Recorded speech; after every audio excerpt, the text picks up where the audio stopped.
Na noite de 12 de janeiro de 2010, em Grosse Pointe, no Michigan, uma mulher chamada Joanne Romain desapareceu após ter ido rezar na igreja local.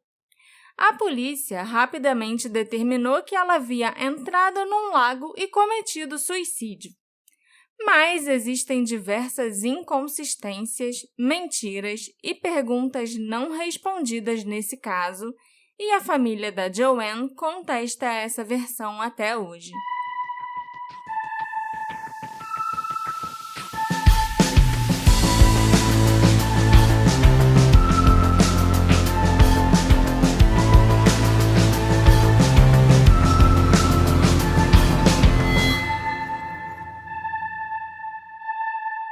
Olá, ouvintes queridos! Sejam bem-vindos ao Detetive do Sofá, seu podcast preferido de crimes e mistérios não solucionados. Eu sou a Marcela, a host desse podcast, e hoje é dia da gente falar sobre um dos casos mais intrigantes do Unsolved Mysteries, a Mulher no Lago. Esse é o 5º episódio do volume 2 do programa do Netflix. Você lembra desse caso, Alexandre? Lembro sim, Marcela. Inclusive, eu acho interessante que a gente começou falando de um suicídio em que a família não aceita que é suicídio, e esse caso aqui também é outro caso de suicídio em que, aspas aqui, em que a família não acredita que é um suicídio. Então esse é muito diferente daquele, não sei, vamos ver. Mas antes, eu queria lembrar a todos os nossos ouvintes que, como eu já falei outras vezes, para Marcela fazer isso tudo dá um trabalho gigantesco. Então, quem quiser, torne-se um apoiador para ajudar a Marcela a fazer esse trabalho hercúleo dessa pesquisa toda, esses roteiros gigantes que ela tem feito, que estão me deixando maluco. E ajude o Detetive do Sofá a continuar desse jeitinho que você gosta. Carla tá sabendo que eu sou péssimo nessa parte, eu esqueci de escrever, né? E é isso aí, é sempre uma vergonha alheia que eu passei nesse mês com pessoas diferentes vendo eu fazendo essa parte. Faz parte. Mas então, Marcela, o que você trouxe pra essa semana? Dessa vez, a gente vai contar com a ajuda da mulher que entende dos drinks, a Carla Moraes, porque eu acho que a gente vai precisar de muitas biritas para conseguir lidar com o que vem pela frente. A Carlinha também é podcaster e ela apresenta o Drink com Crime, que vocês com certeza já conhecem, além de ser a co-criadora do caso Lucas Terra, junto com a Daiane, que já passou por aqui. Então, seja muito bem-vinda, Carla. É um prazer enorme ter você aqui com a gente. O prazer é todo meu, Marcela, Alexandre. Adoro detetive. Vocês sabem que estou sempre comentando, ouvindo todos os casos de vocês. E é muito bom poder falar de mais um caso do Unsolved Mysteries. E esse caso aqui é especial, a galera vai gostar. Então, vamos lá. Vamos começar, porque realmente o Alexandre tem razão. Eu dei uma exagerada. O roteiro ficou meio grande. A noite de 12 de janeiro de 2010 foi uma noite muito gelada no estado do Michigan. A Michelle Romain, de 20 e poucos anos, estava em casa com seus 2 irmãos, Kelly e Michael. Era em torno das 9 e pouca da noite e os 3 estavam de bobeira assistindo televisão. Um pouco mais cedo naquele dia, a mãe deles, a Joanne Romain, tinha deixado o Michael em casa e disse que ia abastecer o carro. Já tinham se passado algumas horas desde então, mas ninguém se alarmou com a demora da Joanne, porque ela era uma católica muito devota e podia ter resolvido passar na igreja. Ou ela também podia estar só resolvendo coisas por aí, né? De repente, a Michelle viu as luzes dos faróis de um carro entrando pelas janelas da sala e imaginou que era a mãe chegando em casa. Mas as luzes também eram vermelhas e azuis e estava chamando muito a atenção, então ela foi até a janela para ver quem estava ali, e era uma viatura da polícia. A Michelle achou muito estranho a polícia aparecer na casa da família Romain 9 e pouca da noite, né? E saiu para ver o que tinha acontecido. Logo de cara, um dos oficiais disse para ela que não tinha boas notícias. Encontraram o carro da Joanne abandonado no estacionamento da igreja. Por acaso a mãe dela estava desaparecida? A Michelle ficou muito confusa e respondeu que não. Ninguém tinha reportado a Joanne como uma pessoa desaparecida. Inclusive, eles a tinham visto há pouco tempo. A Kelly, que a essa altura também já tinha ido lá fora ver o que estava acontecendo, olhou para o celular e viu que eram 9h24 da noite. Então, considerando que a Joanne deixou o Michael em casa por volta das 6h30, fazia só umas 3 horas que a Joanne estava fora. Além disso, teve outra coisa que também confundiu a Michelle. O carro que a Joanne estava usando naquele dia e que estava supostamente abandonado na igreja estava registrado no nome da Michelle e não da mãe dela. Então, se era para os policiais ficarem preocupados com o desaparecimento da dona do carro, eles deviam ter ido procurar a Michelle na casa dela, e não a Joanne. Como a polícia chegou na casa da família perguntando pela Joanne, então? A Michelle, a Kelly e o Michael precisavam entender o que estava acontecendo. Então, as duas garotas foram junto com um tio, chamado John, que era o irmão da Joanne, até a igreja onde o carro estava.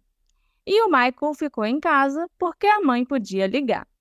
Era pouco depois das 22 horas quando a Michelle, a Kelly e o John chegaram na igreja. Os três provavelmente esperavam encontrar o estacionamento do local vazio, só com o carro que a Joanne estava dirigindo, e talvez no máximo com o carro da polícia por perto. Mas eles ficaram completamente chocados ao encontrarem o estacionamento todo isolado como uma cena de crime. Tinham vários policiais andando por lá, e tinha uma fita amarela para que ninguém pudesse passar e até helicópteros sobrevoando o local. Os policiais presentes no local afirmaram que eles acreditavam que a Joanne havia tirado a própria vida, que ela teria se jogado no Lago St. Clair em frente à igreja. E tudo aquilo que estava acontecendo ali eram esforços para uma tentativa de resgate. Aparentemente, quando um policial se deparou com o carro no estacionamento, percebeu que tinha uma bolsa feminina lá dentro. E mais preocupante ainda, ele viu pegadas de salto alto que iam do carro em direção ao lago. Quando ele viu essas pegadas, ele viu uma butt print, como se alguém tivesse sentado na beira do lago para entrar lá dentro, e deixou então a marca do bumbum na neve. Por isso, a polícia estava convencida de que a Joanne tinha se sentado ali na beirada para entrar no lago. E se a Joanne estivesse lá dentro, ela com certeza ia ser encontrada, porque aquela parte do lago era tão rasa que ela precisaria andar a distância de 2 campos de futebol americano, coisa de 220 metros, para chegar num ponto em que o nível da água passasse de 1,5 metro da altura, e ela pudesse, por exemplo, se afogar. E lembrando que era janeiro, né? Também estava muito frio, e parte desse lago estava congelado. Então, deveria ser muito fácil encontrar alguém vestida toda de preto num lago branco de neve e de gelo. Só que não. A polícia também chamou mergulhadores para procurarem pela Joanne e eles passaram muitas horas na água procurando, mas nenhum sinal dela. E por volta das 4 da manhã, as buscas foram suspensas, os helicópteros e mergulhadores foram dispensados e o carro da Joanne foi rebocado pela polícia para que pudesse ser processado como evidência. A reação inicial da família foi tipo, e agora? Eles estavam tão certos de que a Joanne não tinha entrado no lago, mesmo com a polícia fazendo aquele circo todo. Então, o que será que podia ter acontecido com ela? A polícia deixou claro que não ia mudar de ideia. Eles falaram que ela entrou no lago e pronto, ponto final. Ela só ainda não tinha sido encontrada.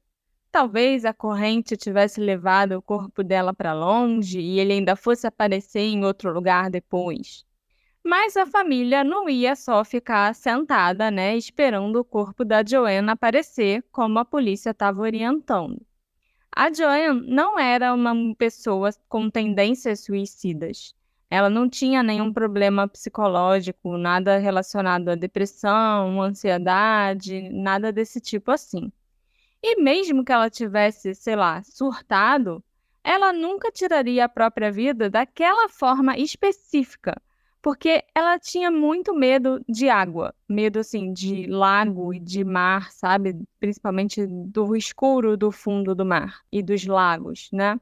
E pior ainda, nessa situação, tendo que andar pra caramba dentro da água congelante para ela poder submergir e se afogar. Outra questão importante levantada pela família é que nas semanas anteriores ao desaparecimento, a Joanne estava temendo pela própria vida. Ela achava que estava sendo seguida, que alguém estava mexendo com a correspondência dela, monitorando e ouvindo as ligações que ela fazia. A família começou a acreditar que não era só paranoia da Joanne, não. Talvez ela tivesse razão para ter medo e algo realmente tivesse errado.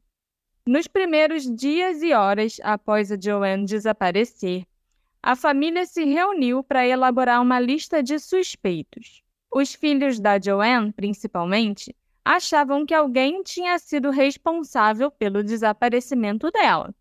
Mas quem poderia ser? A lista de suspeitos da família era mais longa do que o esperado para uma mãe de 3 filhos que morava no subúrbio. Tinha 3 pessoas principais de quem suspeitaram logo de cara. O primeiro suspeito foi o marido da Joanne, o pai dos filhos dela, chamado David, de quem ela estava separada há quase 5 anos. O segundo suspeito era um dos irmãos da Joanne, o John Matuk, e as pessoas a quem ele era associado. O John, vocês devem lembrar, foi quem levou as 2 sobrinhas até o estacionamento da igreja na noite do desaparecimento da Joanne. E o terceiro suspeito era um primo com quem ela tinha uma relação tumultuada, chamado Tim Matuk. O ex-marido da Joanne, o David, não tinha reputação de ser um homem violento nem nada parecido. Mas os 3 filhos do casal sabiam que os pais sempre brigaram muito. O David viajava muito a trabalho, a Joanne suspeitava de infidelidades, e quando ele estava em casa, os 2 discutiam o tempo inteiro. Então, o casal acabou se separando. Para piorar a situação, em algum momento o David começou um relacionamento com a melhor amiga da Joanne. Não se sabe ao certo se o caso já tinha começado antes da separação ou não, mas é lógico que deu um bafafá danado, né? O marido com a melhor amiga dela. Eu também ficaria bem pé da vida. Além disso, também havia uma questão financeira. Se divorciar da Joanne custaria muito caro para o David, principalmente porque os 2 estavam no meio de uma batalha judicial, processando uma empresa de reforma e construção por causa de um mofo preto que foi encontrado em uma das propriedades deles. Esse processo já estava rolando há muito tempo, e se eles ganhassem, levariam alguns milhões de dólares. Se a Joanne estivesse viva, ela ficaria com metade desse dinheiro. Mas se ela já não estivesse mais aqui, aí o David ia ficar com tudo. Eu acho incrível, né, processar e poder ganhar milhões de dólares por causa de um mofo preto. Imagina se tivesse no Brasil. Ai, meu sonho. O John, irmão da Joanne, era bem próximo dela. E talvez eles fossem até os mais próximos dos 5 irmãos. Mas o John estava passando por algumas dificuldades que poderiam torná-lo alvo de algumas pessoas muito perigosas.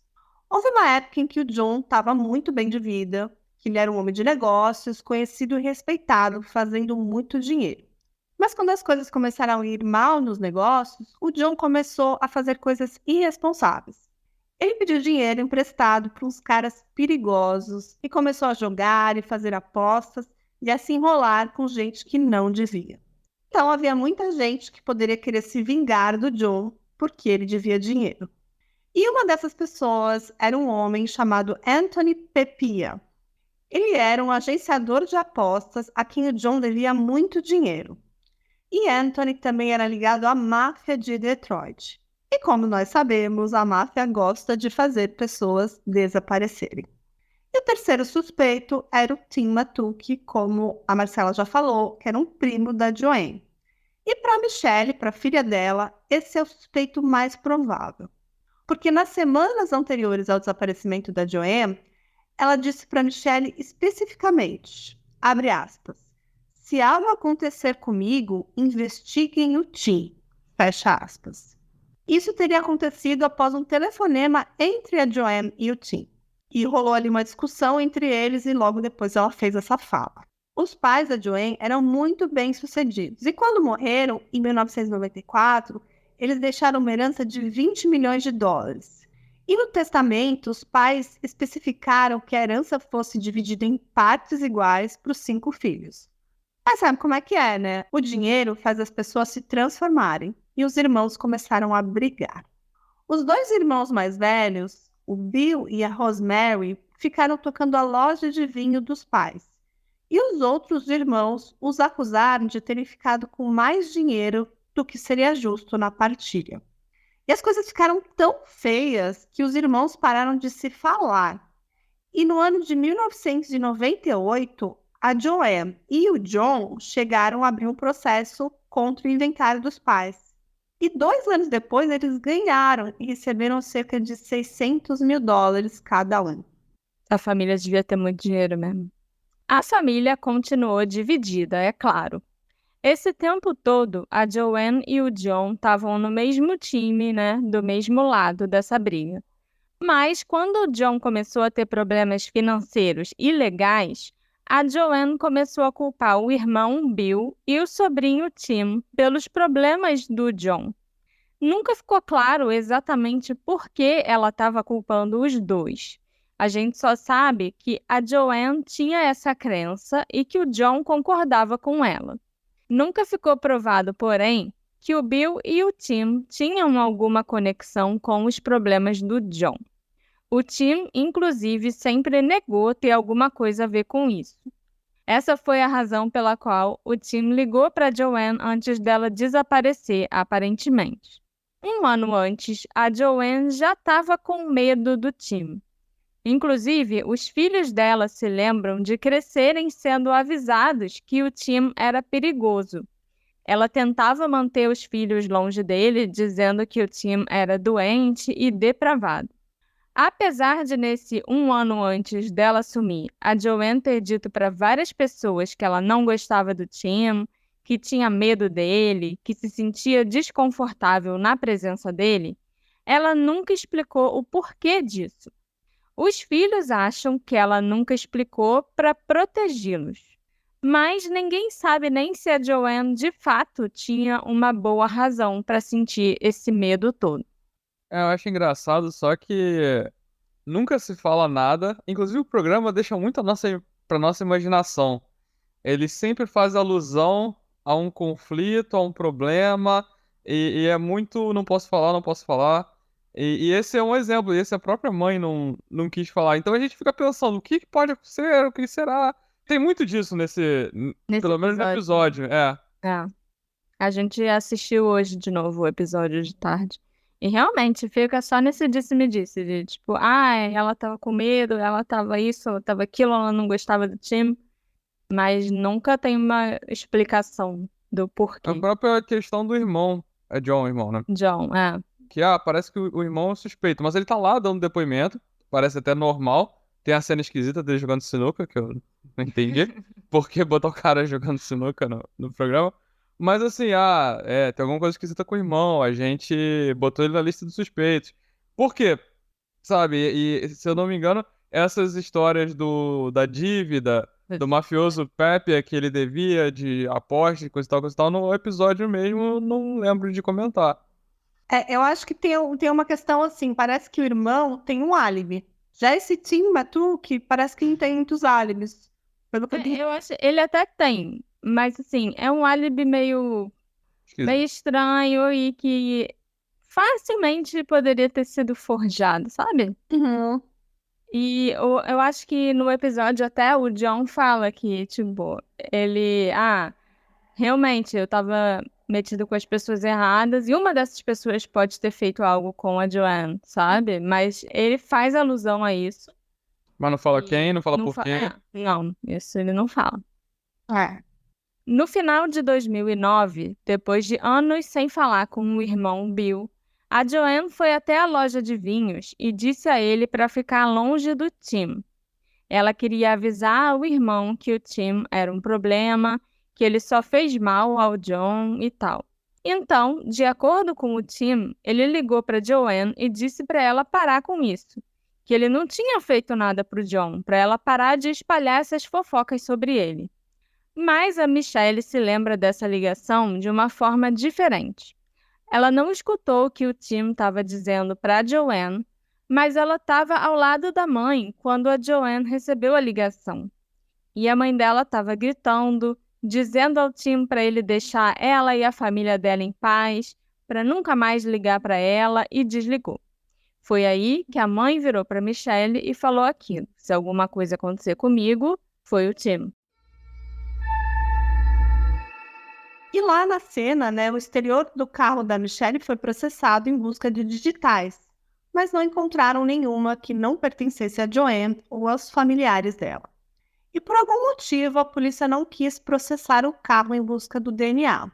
Eles também não procuraram digitais no interior do veículo, afirmando que não havia sinais de crime, então nada precisava ser investigado. E a bolsa da Joanne ainda estava no carro quando ele foi encontrado. E parecia que todos os pertences ainda estavam lá dentro da bolsa, a carteira, os documentos, tinha $1.500 em dinheiro, estava tudo lá.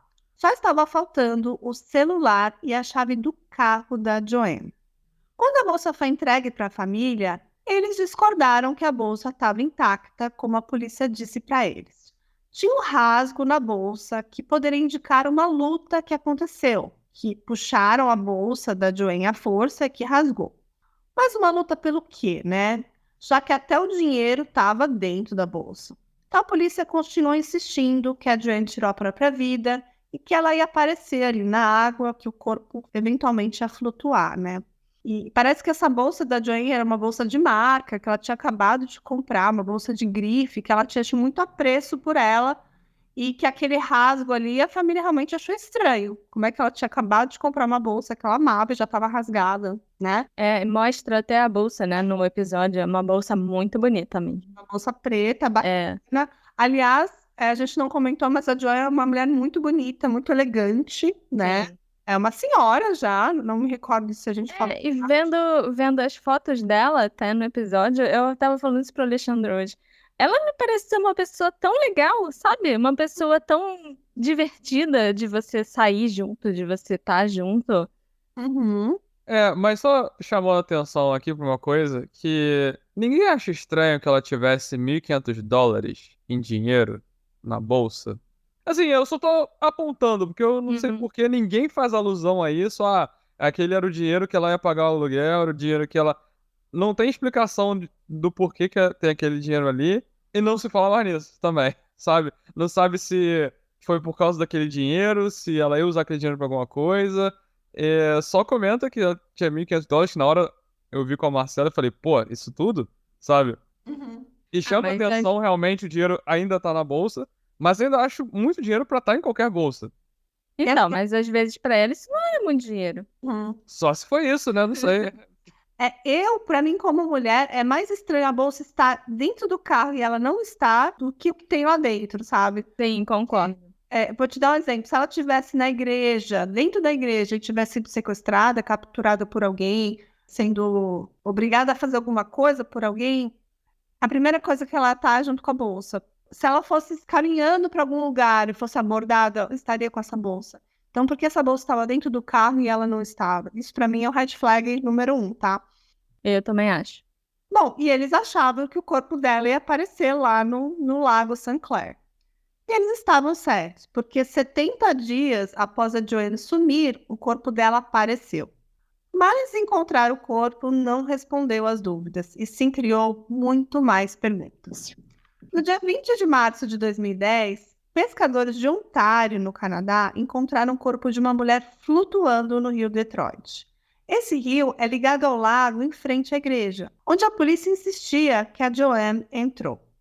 E as autoridades canadenses retiraram o corpo da água, e a mulher estava vestida toda de preto, como a roupa que foi indicada que ela estaria usando, e também correspondia exatamente à descrição da Joanne.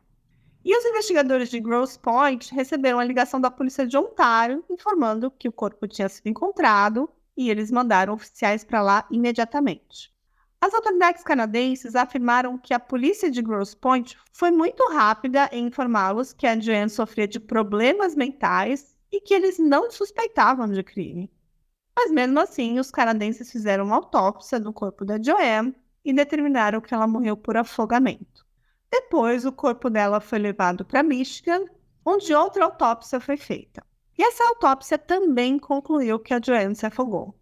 Mas uma observação foi acrescentada, dizendo que a morte dela era um suicídio e que não havia nenhum indício de crime no corpo. A polícia então informou a família da Joanne que ela foi encontrada e que as suspeitas iniciais se conformaram. Esse era só um caso de suicídio e nada mais. Tem uma coisa que a gente não citou aqui, que para ela chegar até esse lago, Marcela, Alexandre, ela teria que atravessar uma rua, que são 2 pistas, ela teria que atravessar uma calçada e uma descida, assim, bem acentuada, para ela chegar até o corpo d'água, né? Como se fosse ali quando tem aquele monte de rocha à beira-mar, Sim. quebra-mar ali, e também algumas estruturas de cimento, ali uma estrutura física que foi feita para uma arrebentação, para alguma coisa, porque parece que esse lago tinha uma estrutura ali, né, para contenção de ondas, para quando tem cheias e tudo mais. E ela meio que teria que ter caminhado por aquilo, estava cheio de gelo, congelado, provavelmente com uma camada fina de gelo que faz aquilo ser ainda mais escorregadio, até chegar esse corpo d'água, que estava parcialmente congelado.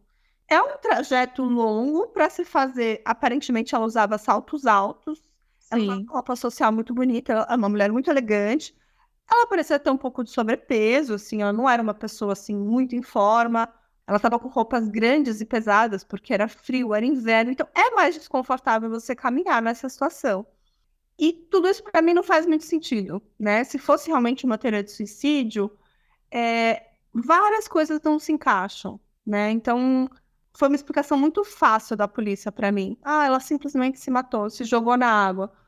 E acho que até no episódio, os investigadores particulares, eles pegam uma mulher que tinha um corpo assim mais ou menos igual ao da Joanne e botam a mulher de salto alto para fazer o caminho que a Joanne teria feito até entrar no lago, E é o sabe? momento trapalhões do episódio, porque é uma cena difícil de...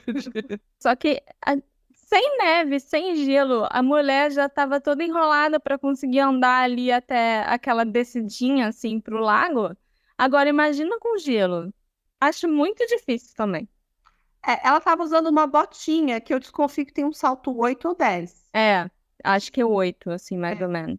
Não era um salto super fino, ele era um pouquinho grosso, mas mesmo assim, você andar de salto na neve deve ser muito complicado. Assim, Era um salto ponta fina, assim, sabe? Bem elegante.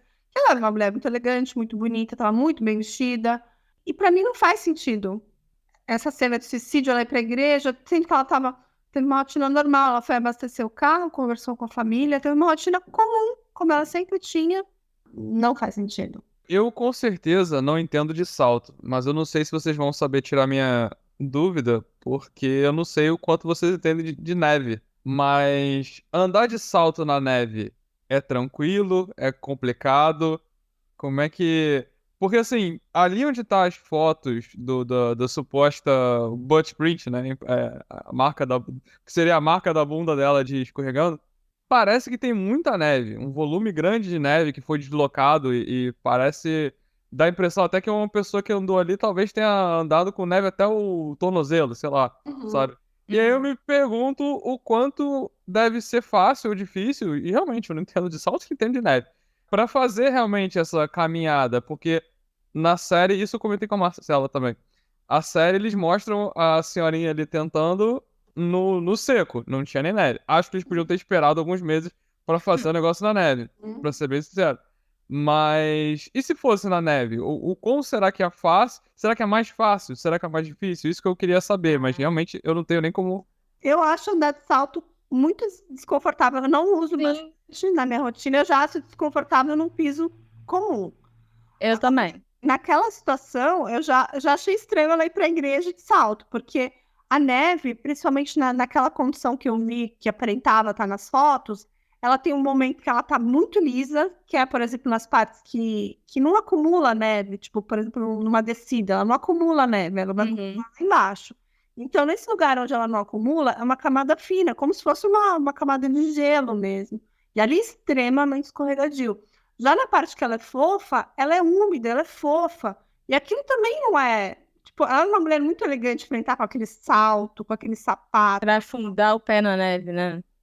Não era algo que ela faria. A não ser, que aí vão umas teorias que a gente pode falar mais pra frente, que ela tivesse fugido de alguém ou que ela fosse obrigada a entrar naquele local. Os filhos da Joanne não aceitaram a resolução dada pela polícia. Primeiro de tudo, sim, o lago onde ela sumiu e o local onde o corpo foi encontrado são conectados. Então, tecnicamente, seria possível que o corpo fosse parar lá. Acho que eram 76 quilômetros de distância. Mas, na noite em que a Joanne sumiu, quando as buscas no lago começaram, todo mundo notou que não tinha corrente naquele lago. E se não tinha corrente naquela primeira noite, então como o corpo pode ter ido parar tão longe? Se a Joanne estivesse ali no lago rasinho, né, em frente à igreja, sem nenhuma corrente, o corpo dela teria sido encontrado naquele dia. Além disso, tinha muito gelo na água, o que dificultaria bastante para o corpo se mover ou faria com que ele se movesse muito lentamente. Segundo as notícias da época, as buscas pela Joanne foram as mais extensas e completas já vistas naquela região. Então, mesmo que ela tivesse ido parar no fundo do lago e por isso ela não foi encontrada, ela ainda teria que se mover, ela não, né? O corpo dela ainda teria que se mover por 76 quilômetros. Mas quando ela foi encontrada, as roupas e os sapatos da Joanne, eles estavam molhados, né? Estavam sujos de barro, mas eles estavam quase intactos. Eles não estavam apresentando desgaste, não estavam ainda muito desbotados, não tinha nenhum rasgo. E mais importante, também não tinha nenhuma marca das roupas, do sapato, do corpo mesmo, ter sido arrastado ou levado por uma corrente por quase 80 quilômetros. E isso seria impossível. Eu andei pesquisando um pouco, sabe? Eu gosto muito de ler sobre ciências forenses. E quando eu pesquisei sobre esse caso, eu queria saber como que funciona ali essas fases de afogamento, né? Pensando se a morte dela realmente, a causa-morte, foi um afogamento. E o que é um afogamento? É um resultado de uma asfixia por imersão, né? Então, assim, a pessoa não tem troca de ar pelas vias aéreas. Então, ela sofre uma asfixia. E tem alguma questão de como é esse afogamento, né? Primeiro tem aquela luta que a pessoa lá entra na água, se uma pessoa que não sabe nadar, que eu não sei nem se a Joanne sabia ou não nadar, isso nunca foi revelado. Mas geralmente uma pessoa ela sobe e afunda várias vezes, ela engole muita água, e aí, por algum momento, ela perde essa respiração voluntária, né? Afunda e vai para o fundo, né? Então, no geral, a primeira fase do afogamento é a fase da imersão, ou seja, o corpo tem uma densidade maior que a da água, então ela afunda. E já a segunda fase, que é a fase da flutuação, é só quando o corpo já está em estado de putrefação. Então, isso acontece ali com a formação de gases, tem a diminuição também da densidade desse corpo. Isso acontece mais ou menos de 24 horas a 5 dias depois da morte. E, claro, isso em várias condições. A gente está pensando num local que a água está congelada, a gente está pensando num local que a gente não sabe nem onde o local que ela realmente entrou naquela água, né? Dependendo da corrente, dependendo se tem ou não corrente, como você falou. Falam que tinha ausência de corrente, mas isso é na superfície, isso é em profundidade. E geralmente depois dessas 24 horas ou 5 dias que o corpo flutua, que é a primeira flutuação, ele também pode afundar de novo, porque tem uma segunda imersão. Isso é bem estudado ali nas ciências forenses, nos estudos de asfixias por afogamento, que é a rotura dos tecidos moles e a pele. Por quê? Aquele corpo em algum momento está cheio de gás e aquilo se abre, o gás é expelido. E o corpo, depois de um tempo, ele submerge novamente. E depois de um tempo, ele pode flutuar de novo, como quando forma aquela adipocera, aquela substância de gordura que vai sendo expelida. Então, aí tem a redução do peso específico do corpo. Tá, gente? Isso aqui eu pesquisei, não sei se é da área, Mas isso é importante falar, que a gente vai falar de algumas especificidades desse afogamento da Joanne, que no futuro, daqui a pouco a gente vai contar um pouco mais, vocês vão entender que tem algumas coisas desse caso que são um pouquinho diferentes. A gente vai explicar, para fazer mais sentido, né, Marcela? Sim, são bem diferentes até. Parece que tudo nesse caso é tão misterioso que até o tipo de afogamento dela é super, super raro de acontecer, né? Sim. É muito doido esse. Não, isso supondo que a causa-morte dela foi mesmo um afogamento, né? Ah, com certeza, né? Eu não boto minha mão no fogo que foi afogamento ali, não. É. Os sapatos da Joanne também não estavam apresentando nenhum tipo de desgaste, sendo que ela teria que entrar no lago, em frente à igreja, usando as botas de salto alto e salto fino, e andar mais de 200 metros ali dentro do lago só para chegar numa parte que fosse fundo o suficiente para ela poder se afogar. Porque logo ali perto da igreja, acho que a água ficava na altura do joelho. Isso sem contar que o fundo dos lagos geralmente são barrentos, cheios de lama, de pedras e coisas assim. Então o sapato dela com certeza ficaria muito sujo e com os saltos machucados, só dela tentar andar pisando no fundo desse lago. Outra coisa que não faz nenhum sentido é que a chave do carro foi encontrada com a Joanne, no bolso do casaco que ela estava usando. Mas a chave já tinha sido devolvida pela polícia para Michelle antes do corpo ser encontrado.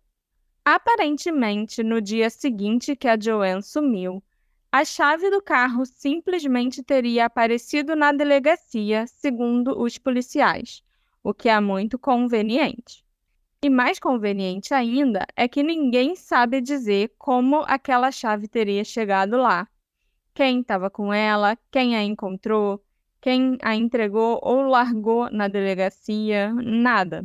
Mas essa era a chave principal ou era a chave reserva? Era a chave principal, porque a Joanne estava usando a chave reserva. Então, a gente até se pergunta, né? Será que alguém da família deve ter levado a chave reserva para a delegacia? Mas não, isso não aconteceu. Mais ou menos 2 semanas depois que a Joanne desapareceu, a polícia procurou a Michelle e entregou essa chave que surgiu na delegacia para ela. E quando a Michelle viu a chave, ela teve certeza que aquela não era a chave que a Joanne estava usando quando ela sumiu. Porque elas tinham 2 chaves do carro, a chave normal, né, e a chave reserva. E 6 semanas antes da Joanne desaparecer, ela estava mostrando a casa dela para botar à venda, fazendo um open house. Durante esse open house, a chave do carro dela desapareceu. Então, a família precisou começar a usar a chave reserva direto, o tempo todo. Todo mundo, quando pegava o carro, a Michelle, a mãe dela, os irmãos, tinha que usar a chave reserva, que era a única que estava disponível. E eles nunca acharam essas chaves originais. Mas, quando a chave foi devolvida para Michelle depois que a mãe dela desapareceu, milagrosamente era a chave original que a polícia tinha encontrado. E a chave reserva estava no bolso do casaco da Joanne. Marcela, só uma curiosidade. Eles nunca falaram em que local eles encontraram essa chave? No bolso, na bolsa, no carro, no chão, nada? A chave reserva, né, estava no bolso do casaco. A outra não. A única coisa que eles falaram para Michelle foi: então, a gente não tinha achado a chave. As únicas coisas que não estavam lá no carro, na bolsa, em lugar nenhum, era o celular da Joanne e a chave do carro. Mas aí falaram: então, ontem, sei lá, 1 semana atrás, apareceu essa chave aqui na delegacia. E ninguém explicou como ou em que lugar da delegacia, sei lá, essa chave apareceu. Ela só surgiu lá. Essa história é bem esquisita e claro que a família também achou isso bem estranho e resolveu contatar detetives particulares para investigarem o caso. E depois que a polícia encontrou o corpo e declarou suicídio, os policiais disseram para os filhos da Joanne que eles iriam encerrar o caso. Isso, de certa forma, acabou sendo uma coisa boa, porque com o caso encerrado, a família pôde solicitar os arquivos do caso na justiça. Enquanto eles esperavam esses arquivos, a família também contratou um legista independente para realizar uma autópsia particular.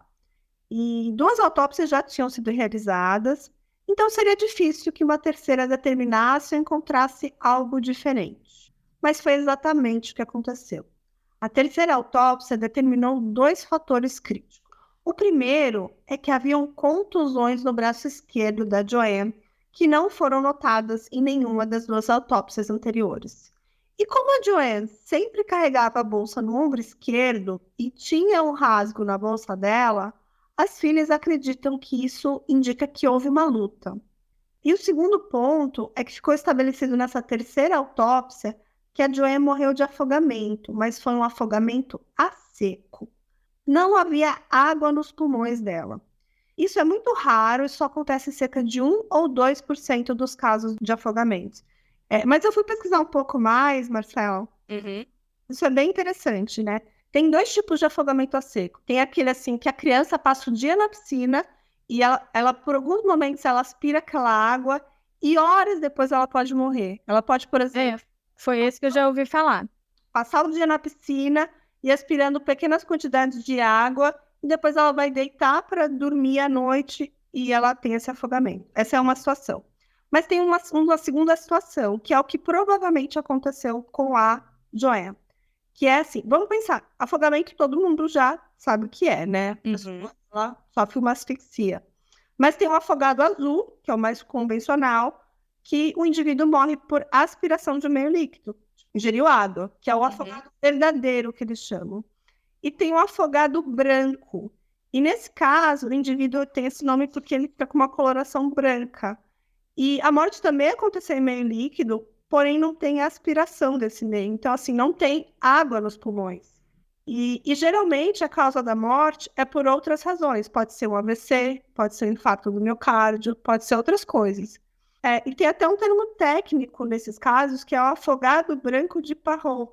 Que eu acho que nesse caso da Joanne específico, quando eu fui ler alguns canais que falam desse caso, citam esse termo, e aí eu fui pesquisar um pouco mais, que é por conta da variação térmica brusca, que pode ser esse fator desencadeante. E nesse caso, não se encontra nenhum sinal de asfixia. Então, assim, a pessoa morreu afogada, mas não tem água nos pulmões, então pode ser uma morte por parada cardíaca reflexa, tipo uma morte súbita, ou interrupção de circulação para o cérebro, de sangue, de oxigênio e tudo mais. Então, assim, o que eu acho que aconteceu com a Joanne foi isso. Então, assim, foi uma morte instantânea, se for realmente um afogamento, por não ter água nos pulmões. Mas, ao mesmo tempo, eu fico pensando que passaram 70 dias, né? Que esse corpo... É muito tempo, né? Até o corpo ser encontrado. Sim. E tem todas as fases de flutuação, de imersão, de putrefação, e o corpo dela deve ter passado por todas elas, mas também tem uma questão, é um ambiente muito frio, então isso pode ser que esses períodos tenham se ou aumentou, ou diminuiu pela condição, não sei se tem animais ali, se podem ter feito alguma coisa com o corpo dela e tudo mais. E tem outra questão, você falou do corpo dela ter ficado lá no fundo do lago, né? Que provavelmente ficou por um tempo. Porque se encontrou, supondo que ela entrou ali e foi realmente carregada ali. Então ele teria sido arrastado ali por algumas correntezas. Ela teria chocado ali com o fundo do local, do lago. E não tinha nada disso. Mas ao mesmo tempo, eu fico pensando que ela estava com roupas muito Pesadas, né? pesadas, Muito grossas. que podem ter protegido também o corpo dela. Então, assim, não dá para descartar totalmente que o corpo dela estava lá esse tempo todo. E essa autópsia independente só confirmou os medos e as suspeitas da família. E quando eles começaram a receber os arquivos e relatórios do caso, as coisas ficaram ainda piores e mais estranhas. Nós vamos precisar voltar para a noite do desaparecimento da Joanne para explicar todas essas inconsistências e as maluquices desses relatórios para vocês. A Joanne deixou o Michael em casa lá pelas 18h30 e disse que ia abastecer o carro. O atendente do posto de gasolina, quando foi interrogado pela polícia, disse que viu ela lá no posto sim e que estava tudo normal, não tinha nada de diferente ou de errado com a Joanne. Depois, ela foi até a igreja para um serviço de oração às 19 horas. E de acordo com o episódio do Unsolved Mysteries, havia cerca de 15 pessoas na igreja e as testemunhas viram a Joanne por lá. Em torno das 7h20 da noite, as pessoas começaram a ir embora quando a oração acabou. Às 7h25, uma testemunha escutou o alarme de um carro disparar e viu as luzes do carro piscando no estacionamento. Isso só teria durado de 10 a 15 segundos no máximo. Então, na hora, a testemunha não deu muita importância, porque podia ser só alguém que apertou o alarme do próprio carro sem querer, né? Aí, entre 7h35 e 7h45 da noite, a última pessoa que estava ali na igreja foi embora. Era uma mulher que estava um pouco apreensiva de sair da igreja e ir até o carro sozinha no estacionamento escuro. Enquanto ela ia para o carro, ela foi observando ao redor para meio que se prevenir, ver se não tinha gente estranha por ali, sabe? Foi esquadrinhando o local. E ela não viu nenhum carro além do carro dela, do próprio carro, no estacionamento. Nem mesmo o carro da Joanne. Então, a gente pode concluir, talvez, que o carro da Joanne foi levado do estacionamento e depois trazido de volta. Às 8h58 da noite, o carro dela com certeza já estava de volta ali no estacionamento da igreja, porque foi quando um policial viu o carro da Joanne no local pela primeira vez e verificou a placa no sistema. Mas não tinha nada de errado com a placa, não tinha nenhuma observação, nenhuma pendência, multa, nem nada. Então o policial só deixou para lá. Ele também não anotou nada sobre pegadas ou nada de estranho perto do carro. O policial só foi embora e pronto, como, né, normalmente deve acontecer. Mas outro policial apareceu na casa da Joanne às 9h24, perguntando se ela estava desaparecida, sendo que o carro estava no nome da filha dela, a Michelle. Às 9h30, de acordo com os registros oficiais e digitais da Guarda Costeira dos Estados Unidos, a polícia de Grosse Pointe solicitou a ajuda deles para a realização de uma busca e resgate. Às 9h38, a equipe da Guarda Costeira chegou no local para começar as operações e às 21h51 já tinha até um helicóptero no ar. Às 21h58, outro oficial chegou ao local e checou a placa do carro no sistema novamente. E a polícia afirma que foi esse oficial que notou essas supostas coisas estranhas na cena, como as pegadas indo do carro até o lago e a marca do bumbum de alguém ali na neve.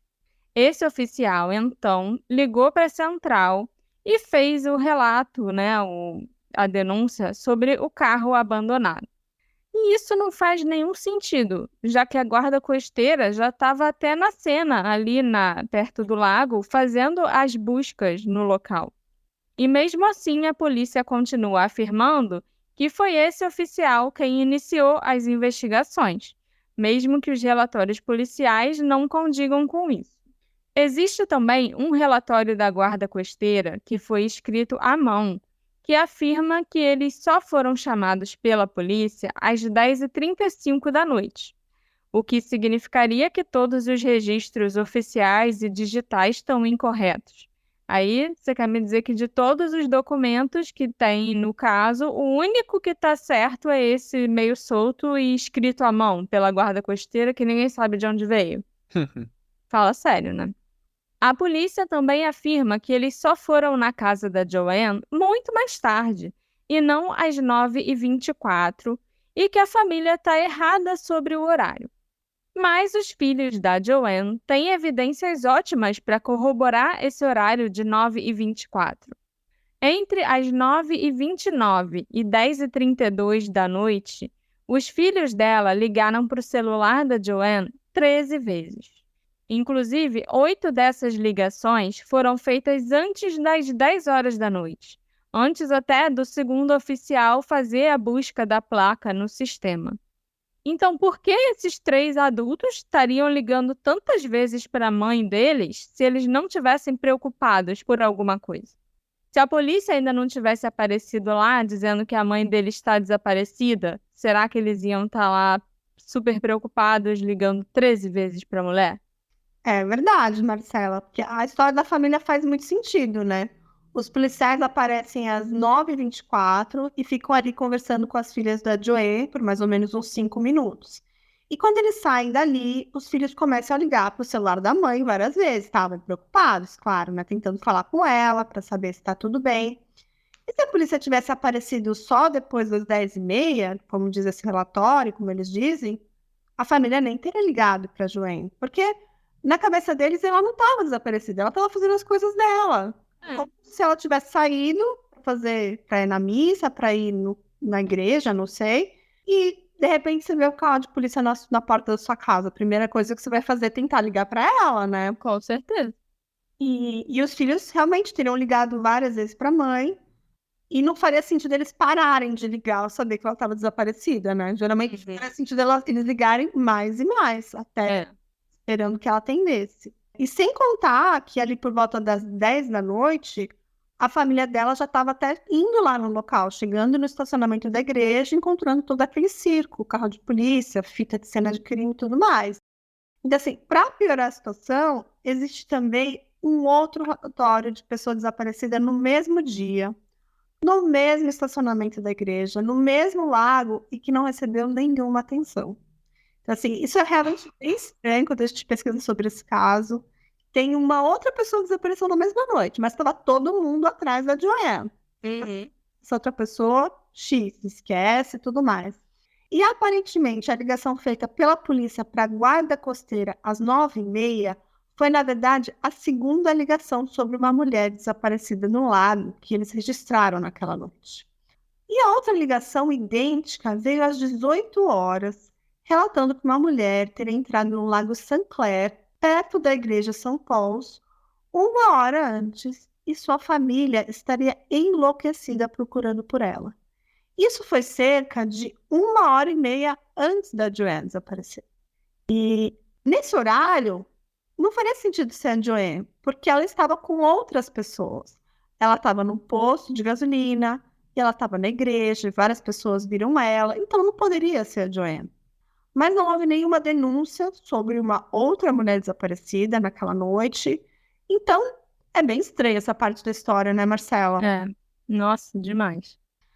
Como que às 18 horas fizeram uma ligação que tinha alguém que entrou no lago, sendo que só concluíram que ela teria entrado no lago depois da igreja, depois de várias coisas que ela fez. Parece que alguém queimou a largada, né? Alguém queria um álibi, mas assim, não se sabe nem quem fez essa ligação, né, Marcela? Não sabe. Foi algum policial que ligou para a guarda costeira. Mas agora, pensando aqui, será que talvez o plano fosse fazer alguma coisa com a Joanne quando ela estava, tipo, chegando na igreja? E aí acabou não dando, e aí tiveram que fazer alguma coisa depois que ela saiu da igreja. Então, sei lá, às vezes realmente queimaram a largada e, já que a gente vai, sei lá, matar a Joanne daqui a pouco, deixa eu já vou ligar aqui e dizer que tem uma pessoa na água. Entendeu o que eu quis dizer? É isso que eu quis dizer com queimar a largada. Não, porque talvez até tivesse algum plano de já fazer alguma coisa com ela, só que mais cedo. E aí não conseguiram por algum motivo. Sei lá. Inclusive, a família da Joanne acredita que essa ligação aí às 6 da tarde é um forte indício de que o encobrimento de um crime estava sendo planejado e executado. Bem como o Alexandre falou, que pode ser que estavam tentando criar um álibi ali, né? Um encobrimento, mas queimaram a largada. Mas a polícia, ela contesta isso. Ela afirma que essa ligação nunca foi feita, que também não houve buscas ou tentativas de resgate para essa outra pessoa. E se essa ligação foi real, por que ninguém foi procurar ou tentar ajudar essa mulher, né? Então é muito difícil de entender, essa parte realmente é muito confusa. A gente pesquisa sobre o caso, não fala muita informação, mas tem essa especulação de que houve uma ligação às 18 horas, mas a polícia nega, né?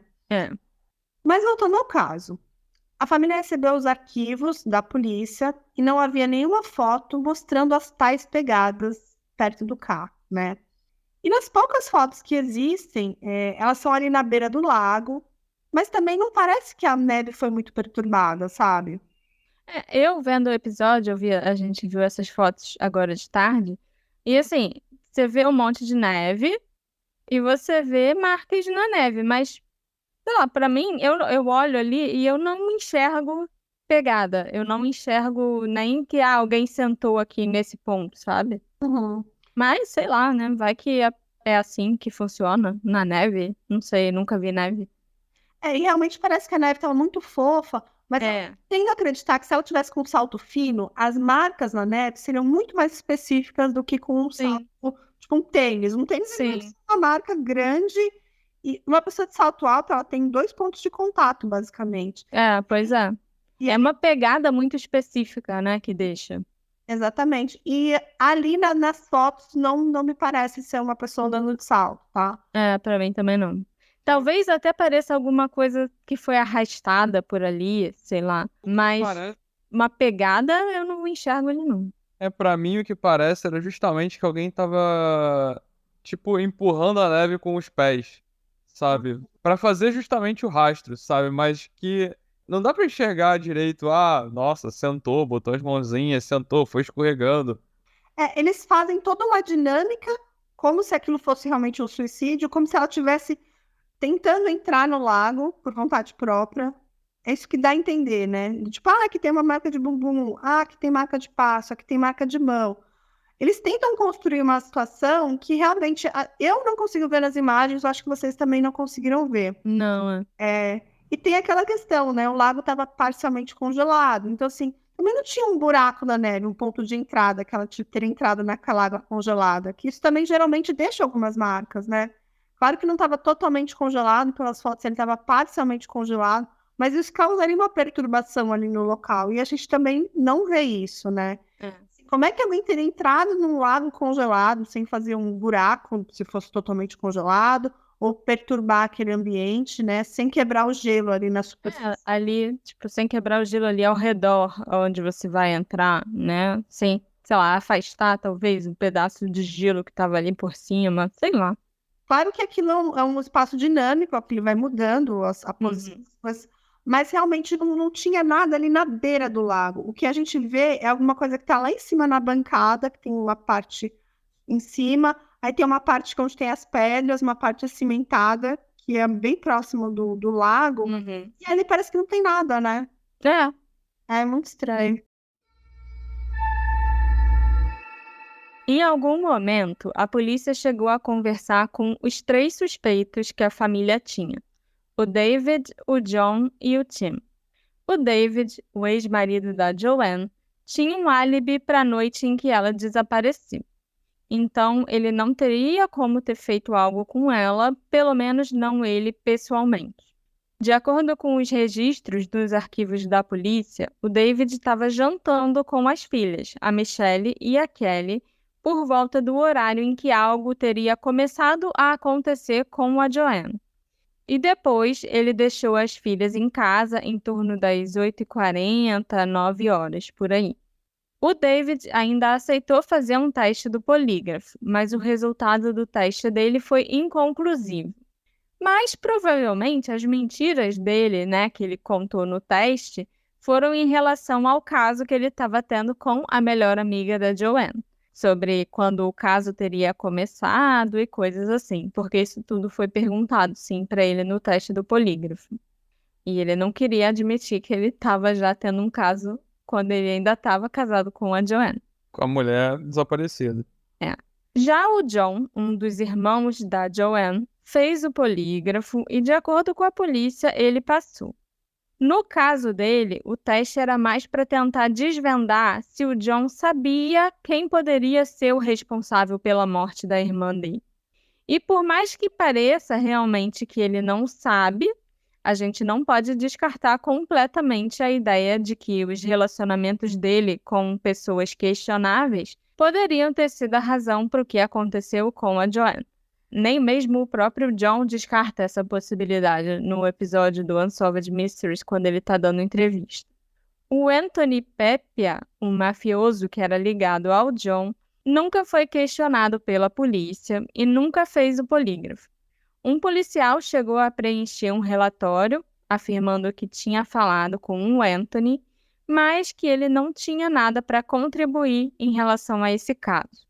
Já em relação ao Tim, o primo da Joanne, de quem a família sempre suspeitou mais, a história é bem esquisita.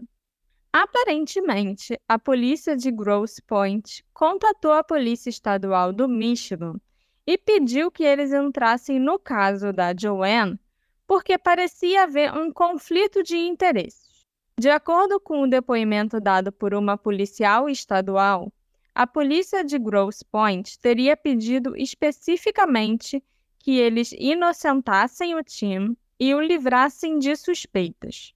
Essa policial estadual respondeu que não é assim que funciona, gente. A gente não vai inocentar um policial porque os amigos dele, os colegas dele lá do departamento de polícia estão pedindo, né? Sem investigar nem nada. Esse pedido da polícia de Grosse Pointe Woods foi tão esquisito que essa oficial reportou o ocorrido para um supervisor. E a polícia estadual declinou a solicitação feita por eles e não se envolveram no caso. Ô, Marcela, sim, ele tinha uma ligação com a polícia, ele é um ex-policial, né? Sim, ele era, na época, ele tinha trabalhado por muitos anos na polícia local de Grosse Pointe. Mas ele já não estava mais trabalhando oficialmente como policial, mas ele ainda fazia vários trabalhos junto com a polícia, tipo, como se fosse um detetive particular, sabe? Ele também trabalhou por um tempo com a polícia estadual. Então, assim, ele era um cara muito bem relacionado ali. Ele conhecia todos os investigadores do caso, ele conhecia a galera da polícia estadual, da polícia local, todo mundo era amigo dele. O Tim fez uma declaração pública sobre o caso da Joanne no final de 2021. Ele não quis dar entrevista, né, para o Netflix lá em 2020, mas depois, quando todo mundo começou a apontar o dedo para ele, falando do caso da Joanne, ele escreveu uma declaração para a mídia. E ele afirmou o seguinte: na trágica noite em que a Joanne desapareceu, em janeiro de 2010, eu estava de serviço, trabalhando para uma força-tarefa do Departamento de Narcóticos da Polícia Estadual do Michigan, em Warren. Minha localização naquela noite foi verificada e confirmada por depoimentos de outros policiais estaduais e corroborada por registros de celular. Depois de longos 5 anos de processos na Justiça, 2 cortes federais arquivaram o processo contra mim. Qualquer alegação me conectando à morte da Joanne é falsa. Engraçado que parece que não é só a polícia local de Grosse Pointe, mas também a polícia estadual que teria um conflito de interesse em relação ao Tim, né?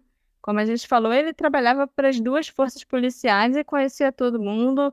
Inclusive, na noite do desaparecimento, ele diz que ele estava fazendo uma vigilância, tipo de tocaia, fazendo alguma operação com a polícia estadual. E é esquisito esse papo da polícia entrar em contato pedindo pra outra polícia, mas inocenta ele, tá bom? E, de certa forma, eles acharam, a polícia estadual achou estranho, mas inocentou, né? Porque o álibi dele é que ele estava fazendo essa operação com a polícia estadual. Mas esse álibi tá perfeito demais, não tá? Tá, e ele é esquisito. Eu tenho lá minhas ressalvas sobre esse álibi. Inclusive, tem algo que os investigadores particulares da família apontaram em relação a esse álibi, né? Que é bem interessante. É que ninguém estava junto com o Tim nessa vigilância. Tipo assim, ele estava fazendo essa força-tarefa lá do departamento de narcóticos, mas ele estava sozinho nessa tocaia e não tinha ninguém fisicamente presente com o Tim. Então, para mim, isso por si só já é bem estranho. E ele estava sendo contatado pelo rádio. Realmente, ele falou com várias pessoas naquela noite por rádio. Mas não quer dizer que ele estava realmente lá em Warren, como ele dizia. Eu realmente não acho que esse é um álibi confiável, né? Eu acho que é perfeito demais. Tipo assim, eu tava trabalhando pra polícia naquela noite. Como é que eu tô Sim. envolvido com o assassinato, né? Mas assim, ele disse que, além de tudo, também tem um registro telefônico que dizia que ele estaria realmente lá em Warren quando ela desapareceu. Mas isso também é muito fácil de forjar, né? Ele pode ter um segundo telefone, ele pode ter deixado o telefone dele lá em Warren e ter ido lá para Grosse Pointe fazer esse crime, né? Sim. É aquilo, né? Ninguém realmente viu o Tim naquela noite. Ele estava trabalhando secreto lá, Sozinho. sozinho, fazendo ali uma operação de narcóticos, fazendo uma coisa ali de tocaia. Parece perfeito demais, né? Então ninguém viu naquela noite. E o celular dele dizia que ele estava lá em Warren, realmente. E a família da Joanne tentou processar a polícia de Grosse Pointe e vários indivíduos, alegando um encobrimento feito pela própria polícia. Mas o processo não chegou a ser admitido pela corte 2 vezes. Então foram 5 anos de batalhas, e como o próprio Tim disse nessa declaração, né?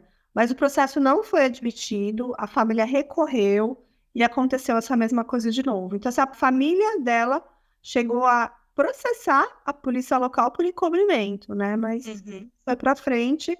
E o juiz fez um comentário interessante quando ele justificou a decisão dele para os autores do processo, no caso a família da Joanne. Ele fala assim: ele afirmou que reconhecia que existem fatos muito perturbadores em jogo nesse caso, que permanecem não esclarecidos.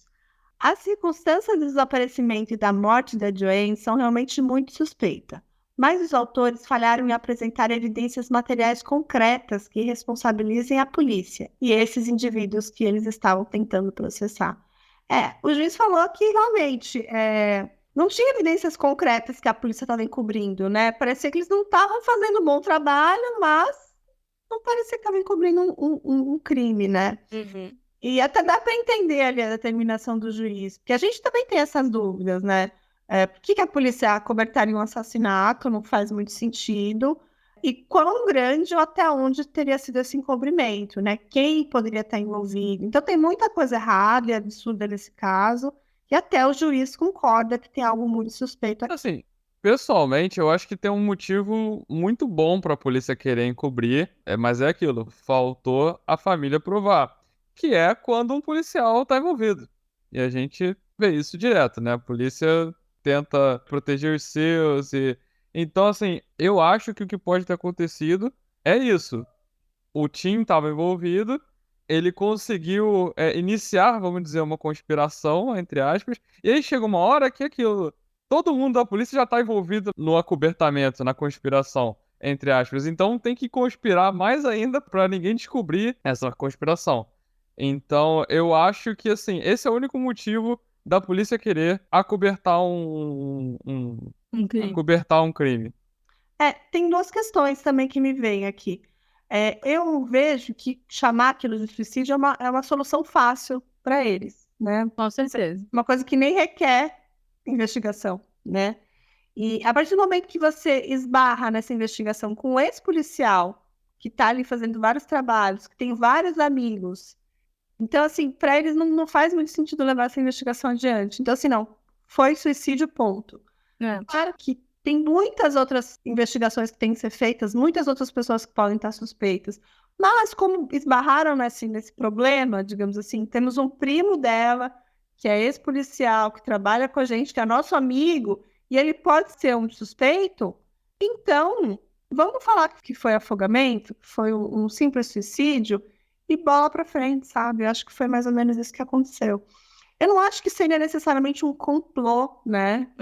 Eles, porque eu acho que seria uma coisa muito complexa. E eu não vejo um motivo para a polícia se envolver para cobertar esse cara. Que ele é tão especial que a gente vai lembrar a barra dele, né?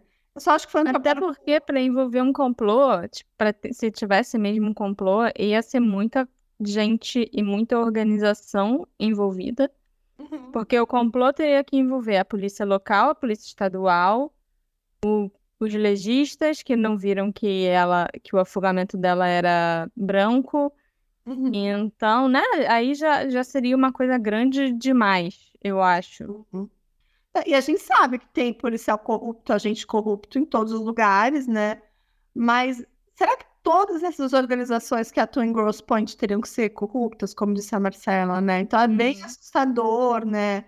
tem mais de uma polícia envolvida, tem polícias de 2 países, né? Porque lembrando que Sim. ela foi encontrada em outro país, né?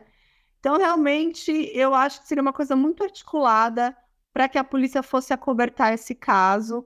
E por quê? Por que limpar a barra do Tim, né? Eu acho que faz muito mais sentido ser uma investigação porca, ou uma investigação que eles, não, vamos fazer, foi suicídio, tá muito fácil explicar como suicídio, ponto final. É uma investigação preguiçosa mesmo. Preguiçosa. E além de tudo isso, todas essas polícias, todas essas agências aí que a gente mencionou, ainda tem mais uma organização que poderia estar envolvida. Então tem mais uma peça desse quebra-cabeça que eu tenho que contar para vocês. Dizem que a Joanne pode ter tido uma reunião com o FBI antes dela desaparecer. Uma fonte do alto escalão do escritório do FBI em Detroit afirmou para o jornalista Scott Bernstein que a Joanne teria encontrado agentes do FBI num restaurante dias antes do seu desaparecimento. Essa fonte também afirmou que ele teme que rumores sobre esse encontro possam ter vazado na época. Ninguém no FBI confirma ou nega que a Joanne tenha se encontrado ou que ela tivesse planos de se encontrar com agentes federais. Talvez isso realmente tenha acontecido e essa seja uma pista valiosa, mas é claro que a gente não tem como confirmar se de fato aconteceu e o que a Joanne teria para conversar com agentes do FBI. E falando no FBI, a gente tem mais uma informação para compartilhar com vocês que envolve essa organização também. Tem um outro caso que aconteceu alguns meses depois do caso da Joanne, que pode ou não ter relação com o dela. Em setembro de 2010, outro residente de Grosse Pointe e que era presidente de um banco local, chamado David Whitlock, desapareceu. A esposa dele estava viajando e ele deveria ligar para acordá-la no dia 20 de setembro, mas ele nunca ligou. A esposa não ficou preocupada logo de cara só porque o David não ligou no horário combinado. Ela era advogada, ele era presidente de um banco, os dois tinham vidas muito ocupadas. Então, ela só seguiu com o dia dela. Nessa mesma manhã, em torno das 7 horas da manhã, uma funcionária da manutenção do prédio onde ficava o escritório do David notou que o carro dele estava estacionado lá do lado de fora do prédio. E quando os funcionários da manutenção entraram no escritório dele para fazer a limpeza, havia alguns móveis e coisas reviradas na sala do David. Um dos funcionários, então, ligou para a polícia e a polícia ligou para a esposa do David, que voltou para casa imediatamente. Quando a polícia começou a investigar o desaparecimento dele, eles descobriram que havia mais do que um escritório revirado para se preocupar. Um revólver calibre 30 que pertencia ao David também tinha sumido do escritório. E, estranhamente, havia uma arma semiautomática calibre 38 ainda na embalagem, que foi deixada no escritório. Essa outra arma tinha sido comprada pelo David recentemente, mas ninguém sabe por que ele resolveu comprá-la. Ele não era uma pessoa fanática por armas, colecionador, nem nada parecido.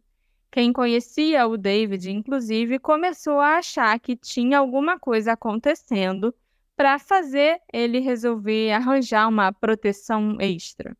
E ao contrário do caso da Joanne, no caso do desaparecimento do David, eles tinham ali câmeras de segurança ao redor do prédio. E uma das câmeras mostrava o David deixando o prédio às 21 horas da noite anterior, do dia 19 de setembro, e ele estava segurando algo nos braços, como um pacote, um arquivo, uma pasta bem grossa. Ele foi embora a pé, deixando o carro no estacionamento do escritório e depois ele não apareceu em mais nenhuma câmera.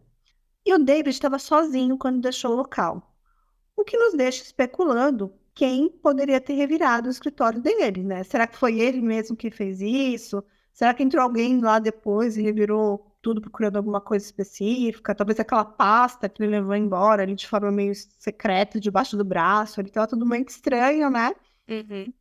E os dias foram se passando, o David continuava desaparecido, e rumores começaram a se espalhar de que ele teve um problema com o jogo e com apostas antes de se mudar para Michigan. E 2 ex-colegas de trabalho disseram que ele fez uma dívida de jogo de mais de $3.000 em Las Vegas antes de ser transferido para o Michigan ali nos anos de 1990. E o xerife local lhe refutou essas alegações, e o CEO do banco que o David trabalhava também afirmou que ele não tinha problemas com jogos, mas, claro, tinha essa teoria, né? E as pessoas começaram a especular sobre problemas financeiros do banco. Então, talvez o David tivesse fugido com o dinheiro dos fundos que ele estava ali levantando para salvar o banco. E uma parte dessa fofoca aí realmente era verdade. Assim, parece que o banco realmente estava numa situação financeira difícil e severamente descapitalizado. E o David estava tentando arrecadar cerca de $10 milhões para manter o banco ativo. E ele estava conseguindo. E antes do David desaparecer, as coisas pareciam estar melhorando. Ele já tinha conseguido se encontrar ali com vários possíveis investidores. E parece que o David já tinha conseguido 8 dos 10 milhões que o banco precisava, que, tipo, já é muita coisa. A gente conseguia reerguer ali o negócio. Mas aí as pessoas começaram a especular. Pô, o cara desapareceu, talvez ele pegou esse dinheiro e fugiu. Mas aquilo era só um rumor, claro, porque parece que não tinha nenhum dinheiro faltando no banco. Claro que eles foram olhar isso, mas estava tudo muito confuso ali do David desaparecer, ele tá com problemas financeiros, o banco também. Ainda desapareceu com uma pasta misteriosa. Sim, com certeza. Aparentemente, teve uma reunião que o David fez com um possível investidor que o deixou muito preocupado. Tão preocupado que o David entrou em contato com um agente do FBI aposentado para marcar uma reunião e discutir sobre uns caras com quem ele tinha se encontrado. Ele não chegou a dar o nome desses 2 homens aí que ele encontrou, mas parece que ele queria garantir que mais alguém saberia o que ele descobriu nessa reunião. Quando a polícia checou o computador do David, não encontrou nada. E eu não quero dizer que não tinha nada de importante no computador, mas que literalmente não tinha mais nada no computador do David. Antes dele deixar o escritório e desaparecer, ele ou alguma outra pessoa apagou todos os arquivos do computador, do iPad e até do GPS do David, que poderiam ajudar a polícia nas investigações. Segundo os especialistas que examinaram esses equipamentos, eram claros sinais de alguém tentando apagar completamente a vida do David. Parece que a polícia acredita que foi o próprio David que apagou tudo, porque eles começaram a insinuar que o David teria fugido para começar uma vida nova em outro lugar e não queria deixar pistas para trás. Ou então, que isso tudo eram preparações que o David estava fazendo antes de tirar a própria vida. Mas se o David tirou a própria vida, então onde ele estava, né? Porque o corpo ainda não tinha sido encontrado. A resposta para essa pergunta veio menos de 1 mês após o David ter desaparecido, quando o corpo dele foi encontrado, adivinha onde? No lago St. Clair, o mesmo lago onde a polícia afirma que a Joanne entrou para tirar a própria vida. E, curiosamente, a morte do David também foi determinada como um suicídio por afogamento. Mas assim como no caso da Joanne, a família do David não acreditou que a morte dele era suicídio. O David que eles conheciam nunca faria isso. Mas a principal pista indicando o envolvimento de uma outra pessoa em um possível crime é que todo mundo tinha certeza que o David não saberia como limpar completamente os seus aparelhos, né? O seu iPod, o seu GPS, o seu computador, ali, todas as informações apagadas, de tal forma que nem os especialistas da polícia conseguiram recuperar os arquivos. A família do David pagou para que uma segunda autópsia fosse feita, uma autópsia independente. E os resultados foram estarrecedores. O legista da primeira autópsia, que por sinal foi o mesmo que declarou prontamente o suicídio no caso da Joanne, e ignorou o fato de não ter água nos pulmões dela, declarou que a morte do David também tinha sido um suicídio por afogamento. Mas o legista que fez a autópsia independente do David simplesmente encontrou um buraco de bala na parte de trás da cabeça dele. E a bala ainda estava lá, alojada dentro da cabeça do David. E os jornalistas que tiveram acesso a essa segunda autópsia, inclusive reportaram que o David tinha sido baleado no estilo de uma execução. Quando a polícia foi questionada sobre essa outra autópsia, os investigadores disseram que eles até iam dar sim uma investigada para ver se tinha sido um homicídio. Mas um suicídio ainda era possível. Então eles assim não deram o braço a torcer, sabe? Tinha escrito lá que tinha um estilo execução, ou seja, provavelmente foi uma bala na nuca, numa posição, Na nuca, cara. Tipo, né? Então, é muito absurdo. mas mesmo assim a polícia falou assim: a gente talvez vai dar uma investigada aí para ver se foi um homicídio, né? Uhum. Mas assim, é bizarro, né? Como é que um legista pode deixar passar um buraco de bala, aí é com a bala lá dentro ainda, né? Porque eu sei que durante esse processo de autópsia, eles fazem até mesmo os raios-x dos corpos. E, tipo, o cara não viu uma bala, né? E a gente também se pergunta, né, se o David tinha água nos pulmões dele, né? Porque na autópsia da Joanne, eu chutaria que o legista nem verificou se tinha água ou não, né? E ele já declarou que ela morreu afogada, né? E assim, tipo, não é nem só fazer o raio-x e encontrar uma bala ali, mas assim, era um buraco na nuca do cara. Como que você não vai ver que tem um buraco na cabeça do cara? E é um cara de cabelo curtinho, baixinho, sabe? Então, não era tipo, gente que tem cabelo grande, então pode ser que o cabelo cubra. É o trabalho dele, você verificar se tem algum buraco estranho naquele corpo. Você mantém que ainda pode ser um suicídio. E. Não, ele pode ter se matado sim. Se ele fizesse com a cabeça, botasse a arma atrás e atirasse, com certeza. Sabe? E não dá o braço a torcer pra falar, bom, é mesmo, né? Vamos então dar uma olhada melhor nisso. Aí passa a ser uma nova desculpa pra. Não, claro que ele pode ter se matado. É só a mão por trás e atirar por trás da cabeça. Que aí já vira ridículo, sabe? Se matou, mas foi de um jeito diferente do que a gente tinha pensado. É bizarro. E depois que esse fato aí da bala veio à tona, novas buscas foram feitas no Lago St. Clair, onde o corpo foi encontrado. E, convenientemente, uma arma registrada no nome do David foi encontrada no lago, a quase 2 metros de distância do local onde o corpo dele tinha sido encontrado. E era a mesma arma que tinha desaparecido do escritório do David. E a polícia e o legista do condado continuavam achando que era possível que o David tinha cometido suicídio atirando na própria nuca. Então, a causa da morte do David mudou para indeterminada. Então, nem suicídio, nem homicídio. E o legista independente fez a segunda autópsia, encontrou a bala e afirmou numa entrevista que o suicídio até era possível, sim. Mas, como bem disse o Alexandre, ele precisaria ser um contorcionista para atirar na própria nuca daquela forma e naquele ângulo, que claramente não é uma coisa que um suicida faria, não faz o menor sentido. E uma coincidência esquisita é que o Bill, que é o irmão da Joanne, e o David, eles se conheciam. O David, na verdade, ele era um cliente da loja de vinhos do Bill. E a gente não sabe se a Joanne e o David se conheciam ou se eles tinham alguma coisa a ver um com o outro, e nem se os dois casos podem estar relacionados. Mas é difícil não associar as duas mortes, né? Ou pelo menos as imprudências, as imperícias e as coisas erradas que a polícia cometeu, né? São parecidas. Sim, exatamente. Não, foi suicídio, foi afogamento. Pô, o cara tem uma bala na cabeça. Então, assim, eu acho que tem várias, assim, vamos resolver logo esse caso, a gente não quer investigar, a gente não quer ter trabalho, a gente quer comer rosquinha. Então, né, foi suicídio, mais uma vez. E, assim, tem várias coincidências, né? São duas pessoas que moram na mesma cidade, que tinham conhecidos em comuns, e segundo os rumores, os dois estavam em contato com a FBI. E eles apareceram ali no mesmo ano e são encontrados mortos na água e no mesmo lago, né? E as duas autópsias feitas pelo mesmo legista, que deixa de lado vários fatores críticos super relevantes para solucionar esse caso, né? E os dois continuam não resolvidos e cheios de mistérios inexplicáveis. É difícil até pensar em qual dos dois é mais bizarro, né? Mais misterioso. O do David ou o da Joanne? Cara, eu acho o do David muito mais bizarro, porque pelo vídeo, assim, que eu tive acesso, eu vi uns trechos no canal do YouTube, parecia que ele estava saindo normalmente, mas se chegar lá, o negócio revirado.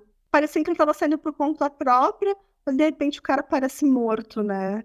Dá a entender. Ele só a imagem parece, tá bom, ele pegou aqui a pastinha dele, as coisas dele, tava indo pra casa, encerrou o dia, né? Uhum. Mas é muito bizarro, muito bizarro. Quem sabe eu faço um episódio só sobre o David. Vai dar um episódio legal.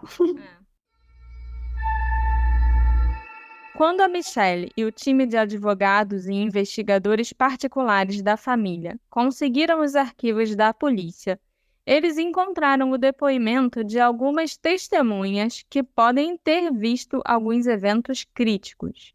Mas a polícia tinha simplesmente ignorado as testemunhas. A primeira era uma mulher que teria visto um homem correndo pela rua perto da igreja por volta das 7h50 da noite. Ela descreveu o que o homem estava vestindo, incluindo até o cachecol que o cara estava usando. E a polícia de fato encontrou um cachecol na rua que batia exatamente com a descrição que a mulher fez. Os investigadores coletaram o cachecol, armazenaram nas evidências, mas como não havia nenhum indício de crime no caso da Joanne, eles nem se deram ao trabalho de mandar testar ou analisar aquele cachecol. E hoje em dia também não dá mais para fazer isso porque a polícia não tem mais o cachecol. Eles foram muito bonzinhos e doaram para a caridade em 2015, quando a família estava tentando processar a polícia e o time e outras pessoas por encobrimento. Já a outra testemunha deu um depoimento ainda mais interessante e estarrecedor do que o da mulher. A família descobriu que, uma semana depois da Joanne ter desaparecido, um homem chamado Paul Hawke estava assistindo o jornal na televisão e viu uma matéria sobre o desaparecimento da Joanne, falando, as circunstâncias que ela desapareceu, o que ela estava vestindo, que foi ali na igreja, que suspeitavam que ela tinha entrado no lago. E imediatamente o Paul foi até a delegacia e descreveu uma cena perturbadora que ele tinha presenciado no dia em que a Joanne desapareceu. Naquela noite, o Paul estava dirigindo no sentido norte da Lakeshore Drive quando ele passou em frente à igreja e viu uma mulher vestida toda de preto sentada na beirada do lago St. Clair. Ela estava imóvel no lugar, assim meio caída de lado. O Paul também viu 2 veículos parados no meio da rua e um desses veículos batia com a descrição do carro da Michelle Romain. Também tinham 2 homens que estavam parados ao lado dos carros. Um dos homens notou o carro do Paul passando e fez um sinal para ele continuar andando, tipo, vai lá, segue em frente, amigo, não tem nada para você ver aqui, sabe? O Paul tinha crescido jogando futebol americano com os irmãos da Joanne. E na época, quando ele procurou a polícia, ele disse que achava que um dos caras que ele viu naquela noite era o John Matuque. Mas, 2 anos depois, em 2012, o Paul encontrou o John num bar e percebeu que ele tinha feito alguma confusão. Talvez ele tivesse errado de irmão, de membro da família ou algo assim, porque não era o John que ele tinha visto. Ele estava, pensando na pessoa errada, sabe? Associando o rosto do John a alguma outra pessoa da família da Joanne. Então, ele se encontrou com um artista que faz retratos falados que a família da Joanne tinha contratado. O Paul conseguiu passar as informações para o artista e um esboço foi feito. Depois de verem o esboço, todo mundo achou que o homem se parecia muito mais com o Tim do que com o John Matuque. O Paul faleceu em janeiro de 2021, em sua casa, aos 55 anos de idade. A causa da morte dele nunca foi devidamente esclarecida. Ele era um homem saudável e cheio de vida, e grande parte da comunidade acredita até hoje que a morte dele foi meio suspeita. Inclusive, o obituário do Paul afirmava que ele foi assediado por mais de 10 anos pela polícia de Grosse Pointe, porque ele era a principal testemunha no caso do assassinato da Joanne. Uma coisa é consenso, a polícia fez um péssimo trabalho, começo ao fim, né? Mas acusar a polícia de acobertamento de crime, eu acho que é algo muito complexo, eu acho que é demais, sabe? Uma coisa que eu pensei quando eu estava lendo sobre esse caso, a família da Joanne, ela processou a polícia local, né? Assim, isso para mim já é um ponto de alerta. Por quê? Vou te dar um exemplo. Uma das coisas que falam muito desse caso, assim, por que que a polícia chegou lá batendo na porta, sendo que o carro era da Michelle, o carro não era da Joanne? Eu acho que isso tem explicações muito mais simples. Tipo assim, ela estava na igreja, todo mundo viu ela na igreja, encontraram o carro dela lá, e talvez eles entraram na igreja e falaram, tem um carro abandonado, é de alguém aqui? Ah, é um carro tal? Ah, deve ser da Joanne, que todo dia esse horário ela vem. Então talvez isso já era uma coisa da rotina dela. Talvez até os próprios policiais já conhecessem aquele carro, porque parece que é uma cidade pequena onde eles moravam, né? Então vai que todo mundo já se conhece, todo mundo já sabe, tá, esse Lexus aqui, quem costuma dirigir é a Joanne. Então, assim, eu acho que eles batem muito nessa tecla, a família, eu percebo. É verdade. Mas é porque eles querem dizer que a polícia foi omissa, que a polícia fez um trabalho ruim, e isso era mais um indício que a polícia podia ter errado. Mas isso tem uma explicação simples, como a gente mesmo discutiu agora. E tem a questão da chave, né? A chave se fala muito, a chave, ela perdeu aquela chave, ela estava usando a chave reserva. Mas eu fico pensando assim, será que naquela noite algo aconteceu e a Joanne encontrou essa chave perdida? Sei lá, ela estava indo para o carro, encontrou debaixo do banco, encontrou no chão, e ela de repente pegou aquela chave, não falou para ninguém, e falou, nossa, que legal, achei minha chave nova. E vou deixar aqui no carro e vou continuar usando a chave reserva. Complementando isso, a chave teria sumido num open house. Então, bem ou mal, se tem essa suspeita de que alguém pegou a chave, geralmente o open house tem o contato da pessoa, eu não sei. Mas assim, dá pra saber quem foi, quem poderia ter pegado, talvez dá pra limitar a lista de pessoas que poderia ter roubado a chave, entre aspas, assim. Mas ao mesmo tempo, eu acho que é uma coincidência muito, muito, muito grande. E é uma coisa que eu costumo falar também. Se algo acontecer com você e tiver alguma coincidência naquele dia, as pessoas vão ficar tipo, por que que ele fez isso naquele dia? Por que naquele dia ele virou lá da esquerda e não virou à direita, que é o caminho que ele sempre faz? Então, assim, pode ser uma coincidência? Pode. Mas também fica muito em cima da hora, digamos assim, pra achar a chave, ela não ter contado pra ninguém. Uma coisa que era o carro que todo mundo usava, né? E apareceu ali de um jeito misterioso também. Que realmente não tem explicação de como essa chave apareceu. É por isso que eu acho que pode ser até mesmo um furo da própria investigação. Vou te dar um exemplo. Eu mesmo já perdi documento, cartão do banco dentro do meu próprio carro e ficar semanas lá. E aí um dia eu levei no Lava Rápido e o moço, senhora, achei aqui um cartão.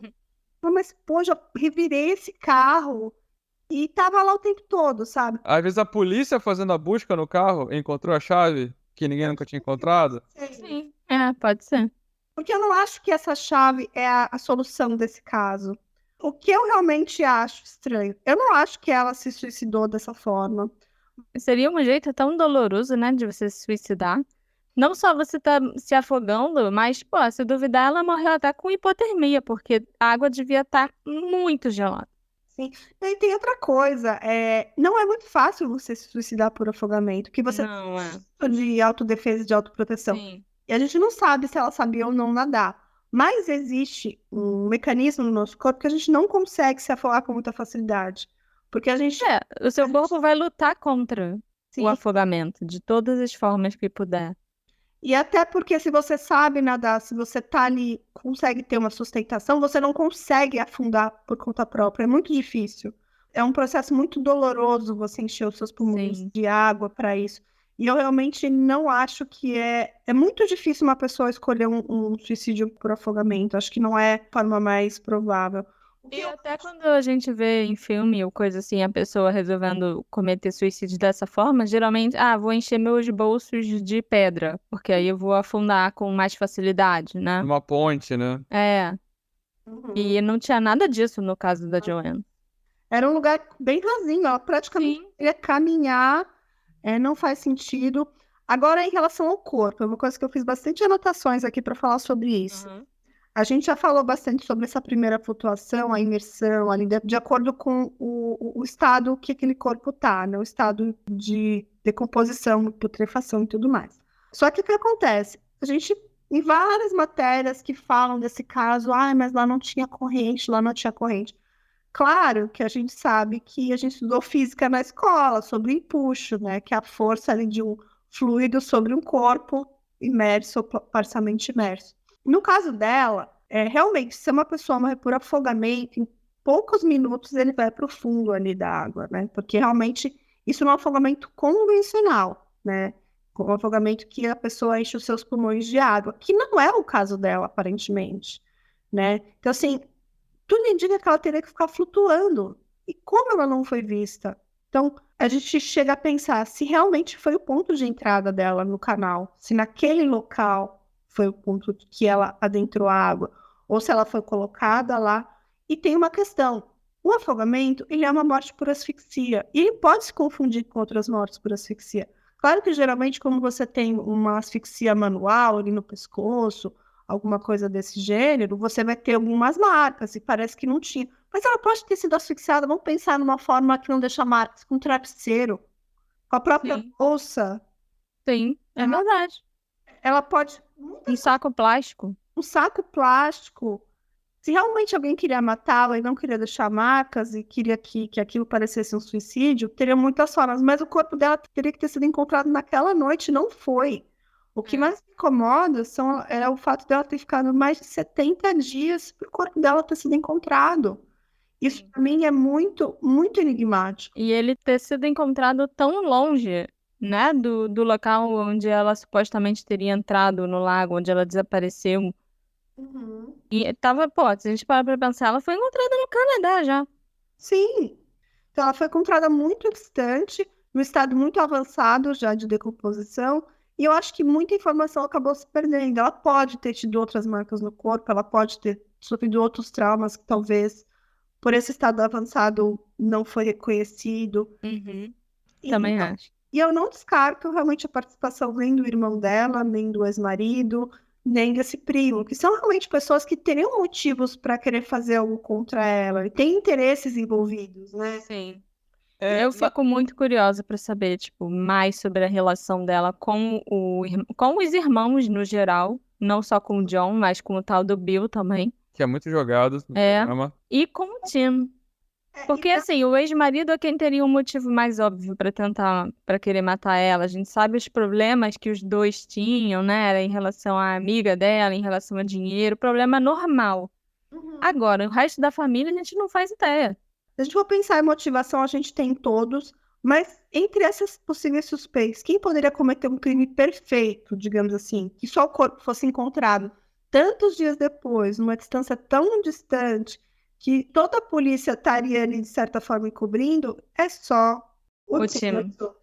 É. Então, isso realmente faz dele um suspeito mais relevante por esses fatores, porque realmente não encontraram o corpo dela só 70 dias depois, o que encobriu muitas pistas, né? Não, o que eu queria chamar a atenção, mudando um pouquinho de assunto, na mesma veia do e se a chave do carro não era tudo isso? E se a história do carro não estar lá naquele período, também não é tudo isso? Porque tem uma pessoa que conta a história que, se eu não me engano, saiu da igreja, tava com medo, tava escuro, não viu nenhum carro, e no horário tal, com certeza não tinha nenhum carro, e o carro da mulher apareceu depois. E é aquilo. E se essa pessoa não viu direito? Entendeu? E aí você cria um problemão que toda a história, até da conspiração, até do mistério, eu diria, meio que muito se desfaz.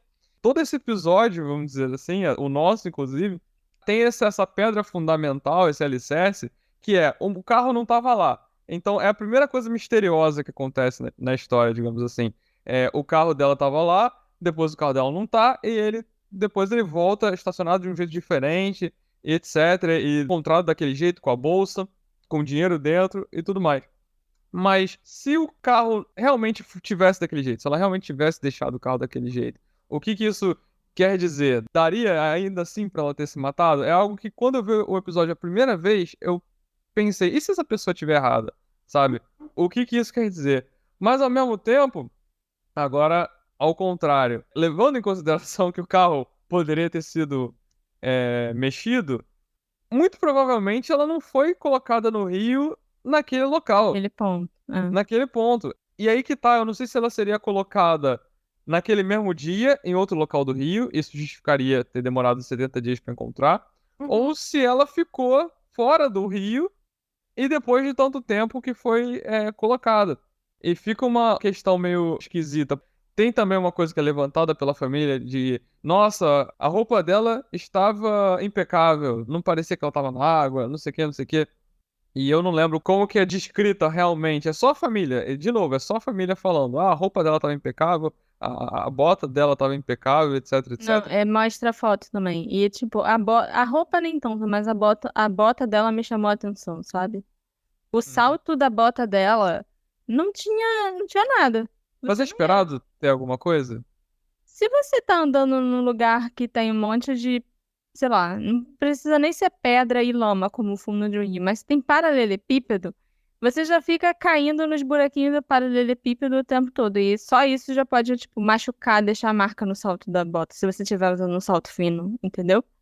E aí, pra você estar andando com um salto alto e fino, dentro de um rio, que tem lama no fundo e que tem um monte de pedra no fundo, que é todo cheio de desníveis, eu esperaria que o salto da bota dela tivesse alguma marca, alguma coisa, sabe? Isso se o salto não tivesse quebrado com ela andando dentro do rio, do lago de salto. Tem uma coisa que me incomoda muito, o fato da polícia ter parado as buscas na manhã seguinte, às 4 da manhã, se eu não me engano. Sim. Se realmente a hipótese era de suicídio e que o ponto de entrada era ali, e eles mesmos falam que o local estava parcialmente congelado, que a água estava parcialmente congelada, que ela estava usando preto, que o local era raso, essas buscas não tinham que ter parado tão rapidamente. Eu concordo. E outra coisa, eles já linkarem a suicídio, sendo que ela poderia ter tido uma morte acidental, ela pode ter tropeçado e caído. Tem várias outras hipóteses que podem levar ela a entrar dentro de um corpo d'água. Vou pensar uma coisa bem idiota, ela viu um barulho, foi resgatar um animal, Sim. ela ouviu alguém chamando por ela e ela foi lá perto. E aí tropeçou e caiu no lago. Porque não seria difícil tropeçar naquele lugar e você cair lá dentro, né? Porque, Alto fino. é, Então, assim, a polícia fez um trabalho péssimo, ela tentou resolver, mas tem muitas coisas que o próprio trabalho ruim da polícia explicam que não é tão misterioso assim, sabe? Eu me recordo também que num documentário, alguma coisa que eu li sobre esse caso, fala que eles não tiraram as digitais dentro do carro, que é porque achavam que não era um crime. Mas depois também falaram que não dava, porque o banco era de couro e o material de dentro era um material sintético. era tipo aquele plástico que é cheio com tipo um alto relevozinho, sabe? Alguma coisa assim. Eu acho, eu até vi a foto e parece até um material que tem no painel do carro da minha mãe. Eu enfiei meu dedão lá só pra ver se podia deixar uma digital, e realmente não fica uma digital marcada ali. Mas assim, eu acho que são ações da polícia pela sua omissão, sabe? Sim, claro. Não, Eles estavam procurando desculpa pra justificar o erro deles, né? a gente não tirou a digital porque a gente achou que era um suicídio. A gente não tirou a digital porque o material de lá não ia ter nenhuma digital. Mas, pô, procura em outros locais, né? Procura em outros objetos, procura na bolsa dela. Procura no negócio lá do carro que você. Como é que é o nome daquilo? Eu não dirijo, gente. Na marcha do carro, No né? vidro, Porque alguém vai ter que passar a marcha pro carro funcionar. a parte interna dos vídeos do carro. Então, assim, É, muita coisa que não foi feita. Eu realmente não descartaria uma morte acidental. Eu acho o suicídio muito pouco provável. Mas eu acho que pode realmente ser um crime.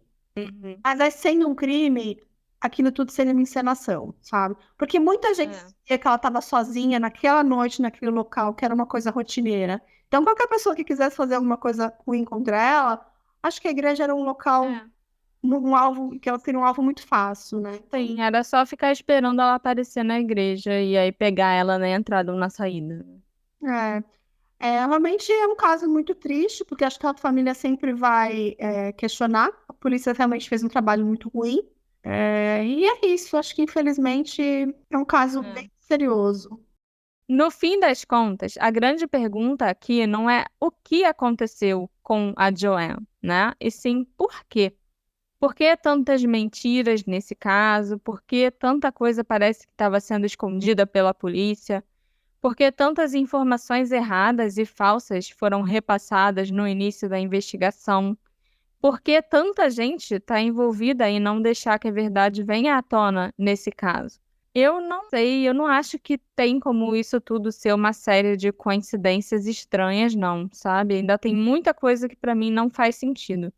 Parece que falta uma peça do quebra-cabeça para a gente saber o que realmente aconteceu com a Joanne. Quero muito agradecer a Carla de novo pela sua participação aqui no Detetive do Sofá. Eu adorei ter você aqui nesse episódio. Você trouxe muitas curiosidades e muitas coisas, principalmente sobre o afogamento branco e tal, que a gente não sabia. Então, muito obrigada. E quero te convidar para voltar outras vezes, tá? Eu vou voltar, eu adorei, adoro a Marcela, adoro o Alexandre. Eu acho que o Detetive é um podcast que eu sempre estou escutando, eu estou sempre lá de olho, que eles trazem casos Eu novos. sei.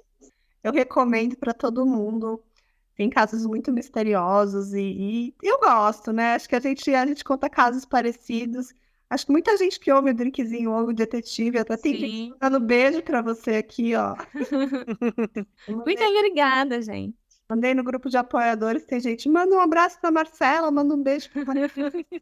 E todo mundo gosta bastante. E é um grande prazer estar aqui, porque é um caso muito misterioso. A Marcela escreveu um roteiro incrível.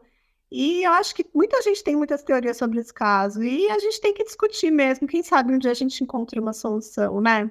Sim, é verdade. Ter um pouco de paz e tudo mais. E quem não conhece ainda o Drinkzinho, o nosso podcast chama Drink com Crime. Toda terça-feira tem episódio novo. A gente também está em todas as plataformas de podcast. E o nosso Instagram é @drinkcomcrime. Lá vocês vão ter fotos de casos. E é bem bacana, eu faço podcast junto com a Juliana Givizier, minha parceira aí. E eu também tenho um podcast chamado Caso Lucas Terra, que a gente contou toda a história do caso do Lucas Terra, que é um menino que foi assassinado no ano de 2001. E o julgamento foi agora recentemente, em abril de 2023. Então, a gente conta toda essa saga até o julgamento dos 2 últimos acusados. Então, recomendo também um podcast bem bacana. Tem uma pegada de investigação, mas também tem uma pegada mais sentimental. E eu acho é um pouco diferente do que a gente conta aqui tanto no Detetive quanto no Drink com Crime. Mas é um caso que, pra gente, foi muito gratificante fazer. E finalmente foi quase que finalizado. Vocês vão ter que ouvir para saber. Eu também recomendo. Escutem o caso Lucas Terra. Quem sabe a gente faz uma live aí um dia desses. Eu, você e Daiane falando sobre o caso Lucas Terra. Ia ser legal. Eu ia adorar conversar com vocês sobre esse caso. Seria ótimo. Esse caso realmente tem muitas lacunas também. Sim, as pessoas já foram condenadas, 3 condenados, mas ainda tem muita lacuna na investigação, que acho que talvez nunca saberemos. Obrigada, Carlinha. A gente se encontra na próxima investigação. Tchau, tchau. Tchau, tchau. Tá, gente? Beijo! Pronto. Agora Valeu, agora valeu.